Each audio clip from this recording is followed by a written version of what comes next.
first day of summer, and it will be feeling like it with plenty of sunshine, hot temperatures, and then getting even hotter this weekend with some chances of rain. All those details coming up. Right now on News Channel 6 at 7, celebrations are happening across the CSRA today for Juneteenth. We take you to them as your News at 7 starts now.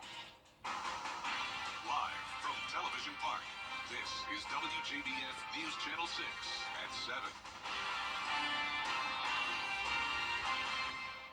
Good evening, everyone. You're watching News Channel 6 at 7. I'm Hannah Latier. Thank you so much for joining us. Celebrations are underway throughout the CSRA to celebrate Juneteenth. Right now in downtown Augusta, the Band of Brothers Augusta nonprofit organization is hosting its 8th annual Juneteenth celebration. The event features live music, entertainment, fun for kids, and food. It also includes more than 100 vendors and health and wellness checks. I mean, if you don't know your truth, you don't know your future or, where you're going or coming. A lot of people don't get a chance to celebrate their history. So we wanted to bring my daughter out here because she doesn't get an opportunity to do things like this a lot. She's 2, almost 3. So we just wanted to come out here in order to celebrate, to show her where her ancestry lives, to show her what culture is. The event is free for anyone to attend and will go on until 9:30 p.m. And Juneteenth is certainly a day of celebration, and it can also be observed as a day of education and community service. Carlton T. Clay has more. Juneteenth, the day where freedom finally came for all people after more than 250,000 enslaved black people in Texas were freed by an executive decree, which some consider to be a true Independence Day. However, public records for many African Americans who did not have the opportunity to experience that freedom are not easily or readily accessible. Many who were buried in cemeteries like Cedar Grove and the Somerville Fenton Street Cemetery, which are known as antebellum cemeteries. Historians say that these type of cemeteries can serve as outdoor museums in order to learn more about their lives and their families. And that is why volunteers are doing their part to preserve this very important part of this nation's history for generations to come. The stones speak to their lives, and so they are informing us about their lives and to give us inspiration of how we can live today. For more information on how you can help with the Fenton Street Cemetery Group, go to their Facebook page at Sand Hills Neighborhood Association, or you can always go to our website, WJBF.com. Honoring Juneteenth in Augusta, I'm Carlton T. Clay, WJBF, News Channel 6. And Juneteenth celebrations are continuing in Aiken. The nonprofit Umoja Village is partnering with Eudora Wildlife Safari Park. Aiken Bureau Chief Sean Cabbage-Talk takes us there. Each block we here at the Safari Park with drone performances and discussions. People I spoke to say Juneteenth goes far beyond us. Umoja Village celebrating Juneteenth along with its 4th anniversary. And what I wanted to do was to have a celebration of life, a celebration of culture, the environment, and what better way to bring all of that together than to do it in Sally, South Carolina. The event features African drums. I love the African dancing. Yeah, that was nice. I liked it because I get to play the drums. It was real fun. The African dancers taught us dances, and we got to show them to everybody. Storytelling, games, and of course, animals. Hundreds of people coming together, some knew about Juneteenth. It basically means like what Africans had learned that it was free just because people had to go through things like that. Day to celebrate for me and my family because some of my family members are African, like from Africa. It's all about celebrating culture, resilience, and unity. Everybody coming out together, and it's not just African Americans. We have different cultures. I like to talk about having total freedom, being able to enjoy America and all the freedoms that it has, and it's important. If we don't tell our children, our grandchildren, they won't know, and they won't carry it forward. Umoja Village has a community calendar available for other events. You can find that on his website. In Aiken County, I'm Aiken Bureau Chief Sean Cabbage-Talk, WJBF News Channel 6. History is being made in Columbia County on this Juneteenth holiday. Community gathering Wednesday to celebrate the first branch of the NAACP in Columbia County. This comes after the National Executive Committee of the organization approved the charter for the branch on February 17th. Officials say they couldn't have picked a better day to make the announcement. The reason why we have a Juneteenth and we have those that were enslaved is for the lack of information. 2.5 years after the Declaration of Independence. And so we want to make certain that we are doing what is necessary to educate those that are around us so that everybody operates in liberty, whatever type of, from whatever bondage that they may be in. The 115th National NAACP Convention is next month in Las Vegas. The Georgia NAACP State Convention will be this October in downtown Augusta at the Marriott. And it's time now for our first look at our weather. Here's meteorologist Jenna Petracci. And Jenna, the first day of summer is tomorrow. Will the weather reflect that? Exactly. It will. Spot on. And it really has been all week long with our temperatures topping off in the upper 80s to low 90s. And today was no different. Plenty of sunshine out there as we take a look now at our Terry Lambert Hyundai Skyview cam outside the station. Just a few of those puffy cumulus clouds, but we are completely dry here in the CSRA. No rain today. We had a high of 90 degrees. A couple degrees below our average of 92 still, and our low temperatures have been below average over the last few days. Started out your Wednesday morning at 65, and right now we're sitting at 85 in Augusta, 90 in Thompson, 88 in Barnwell, Millen in Sylvania, you're at 87 degrees, Wrightsville also at 87, and 88 in Edgefield. The dew points are still a little bit on the lower side, you could say, at least for this time of the year. We're not seeing any 70s, just the low to mid 60s, so humidity is not a big issue today. It's feeling about spot on with the actual air temperature. Winds are coming in from the east, a bit breezy, 10 miles per hour in Aiken, 7 in Augusta, 7 up in Edgefield, and 11 in Thompson and Sparta. Satellite and radar is showing around half the two-state pretty clear, and then these clouds out to the west of us, and all of that cloud cover is all part of Tropical Storm Alberto, the first named storm of the 2024 hurricane season. This is going to be making landfall in Mexico shortly, and it's also going to bring some rain to parts of Texas. As we look ahead here, we will not see any rain from Alberto, at least for Thursday. We are going to stay mostly sunny, and then notice we do have a few chances of rain in the forecast Friday and Saturday, and that's from another area of low pressure that could potentially become tropical off the coast of Georgia and Florida. I'll have all the details on that coming up shortly, but back to you, Hannah. Thank you, Jenna. Looking forward to it. Augusta is getting a new sheriff after Gino Brantley defeated incumbent Sheriff Richard Roundtree in a runoff election. Kim Vickers reports. When Sheriff Richard Roundtree didn't get 50% plus one vote in May's primary election, Gino Brantley had one more shot at unseating the incumbent. Tuesday, he became the projected winner of the Democratic primary, and he says he has mixed emotions. Tired, a bit exhausted, but elated at the same time. Voter Janessa Travis thinks voters chose right and that it's time for a change.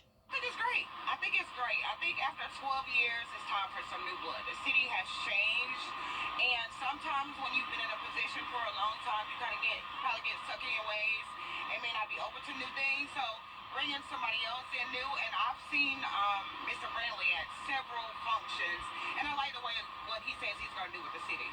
Sheriff Roundtree posted to social media thanking people for their support and asking for prayers for himself and his deputies during transition. He congratulated me and said he looked forward to speaking with me the next week or two.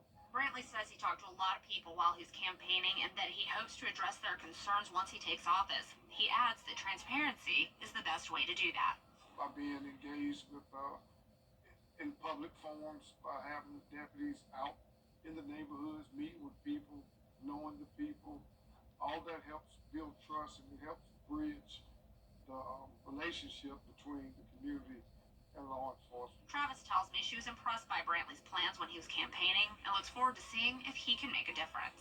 In order to make a change, you've got to be out there among the people, talking to the citizens and seeing what we need. You know, you can make changes behind the desk, but if you're not talking to your constituents or your citizens, it doesn't really do anything. So I enjoy that he comes out and he talks to you and he's not talking at you.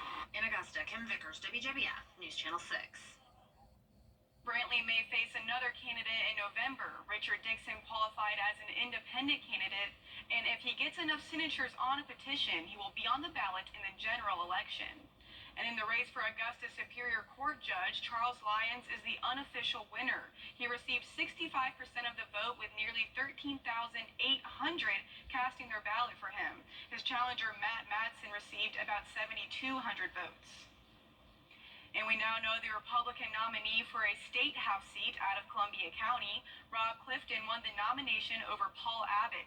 Clifton is a construction business owner. He tells News Channel 6 he is grateful to everyone who came out and voted, but the race isn't over yet. There was a tremendous amount of effort put into this race, and we were very happy with the results from last night.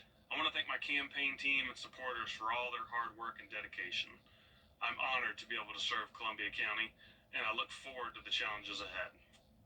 Clifton faces Democrat Heather White in the November general election. Augusta commissioners approved a review of city government. They'll bring in experts from the University of Georgia to create a commission to inspect the city charter. Augusta has been operating under the consolidation bill for nearly 30 years.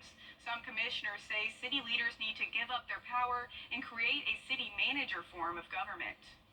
When you look at how this government's ran for the past 28 years, it's not been efficient. And I think that there'll be the naysayers that say we shouldn't be a city manager form of government. That's the only form of government it should be. The mayor doesn't want more power, nor should he get more power, in my mind. I think that the right step is to move forward as a city manager form of government. Commissioners say any changes that the Charter Review Committee recommends will go on the ballot for voter approval. What the warning label look like? I'm Basil John reporting in Washington. What the Surgeon General told me about his plan. Happy Juneteenth Wednesday. Tonight at 7:30 on News Channel 6.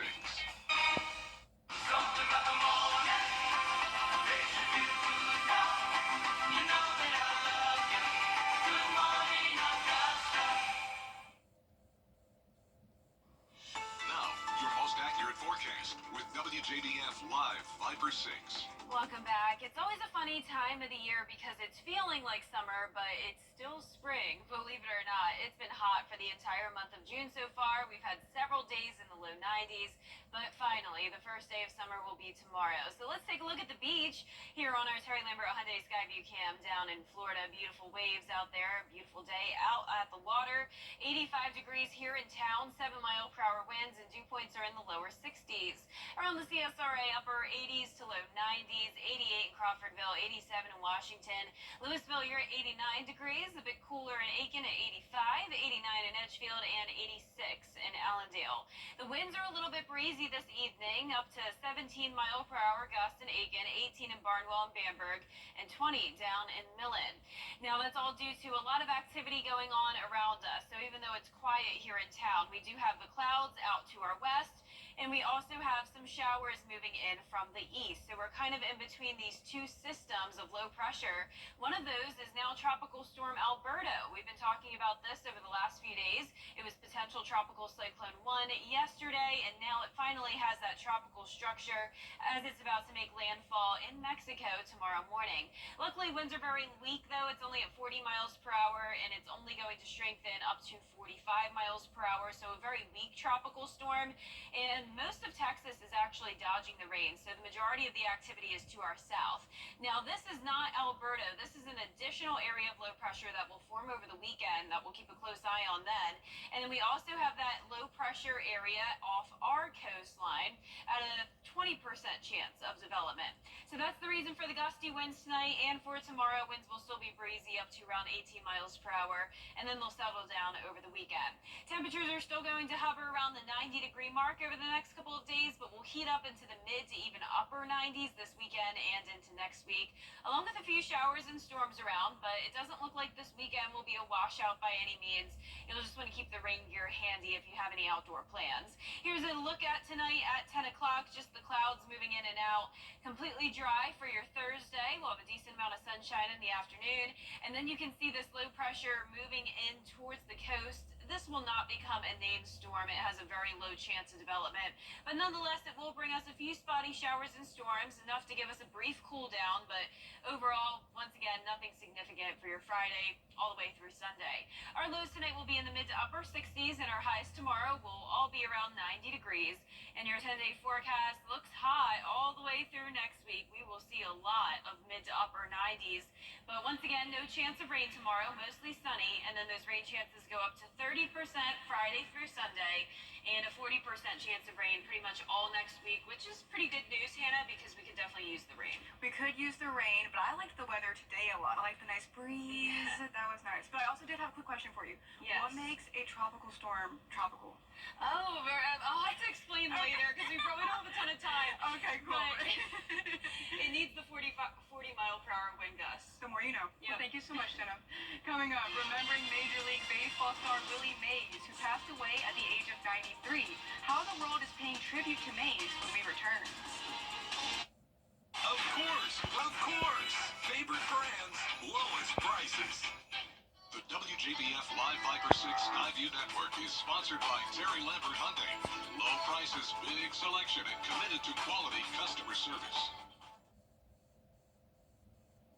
One of the greatest baseball players of all time has died. The world is reacting to the passing of Willie Mays Jr., who died Tuesday in California surrounded by his family. Tim Pulliam has more on his groundbreaking career and how he's being honored this Juneteenth. Willie Mays, one of the greatest baseball players ever, has died. The legendary athlete passing away at his home in the Bay Area, according to his family. Today, a growing memorial outside the Willie Mays statue at Oracle Park in San Francisco. Very emotional about the loss of Willie today, but what he means to me is a legend, is a pioneer in his day and age. Born in Alabama, he started playing in the Negro Leagues while still in high school. By age 20, he was playing for the New York Giants, winning Rookie of the Year. His first hit, a home run. He hit 660 of them in his career, ranking 6th on the all-time list.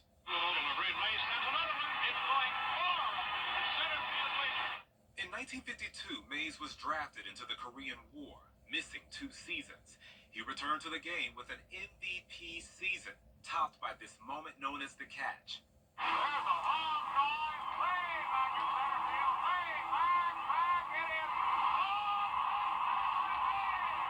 Mays continued setting records when the team moved to San Francisco.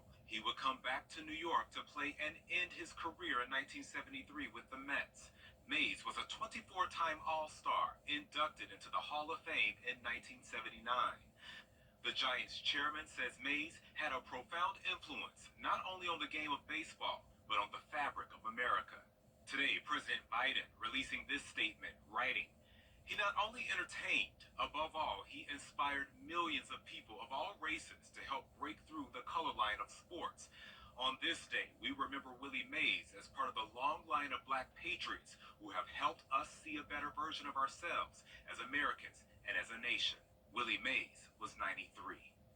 And tomorrow, Mays will be honored at the stadium where his career began in Rookwood Field in Alabama.